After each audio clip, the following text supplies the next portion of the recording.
গতকালকে দেশ ছেড়ে পালিয়েছেন। তিনি পালিয়েছেন না, তাকে পালাতে দেয়া হয়েছে। 9 মাস পরে উনি কিভাবে দেশ ছেড়ে যায়? আওয়ামী লীগের যে কয়েকজন সুবিধাভোগী বাংলাদেশে ছিল তার মধ্যে অন্যতম তিনি। রাষ্ট্রপতি হিসেবে রাষ্ট্রের সর্বোচ্চ সুযোগ সুবিধা তিনি সবসময় পেয়েছেন। রাষ্ট্রপতি হিসেবে তিনি দেশের একটা গুরুত্বপূর্ণ অঞ্চলে টাকাগুলোকে একদম আবর্জনায় ফেলেছেন। তিনি ওই কিশোরগঞ্জ মিঠামইন অষ্টগ্রামে ওই যে রাস্তাটা হাইওয়ে, এই রাস্তা করে পুরো জেলার, পুরো দেশের সামগ্রিক যে বায়োডাইভার্সিটি এটাকে তিনি নষ্ট করেছেন।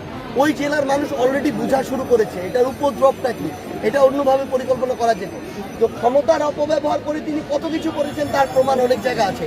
সেই মানুষ এই দেশ ছেড়ে পালিয়ে যায় 9 মাস পরে। এটা এই অন্তর্বর্তীকালীন সরকারের সবচেয়ে বড় ব্যর্থতা, এবং এর জন্য আমি মনে করি যে প্রফেসর ডক্টর মোহাম্মদ ইউনূস স্যারের সরাসরি জবাবদিহি করা উচিত।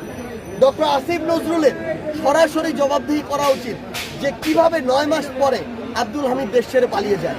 তো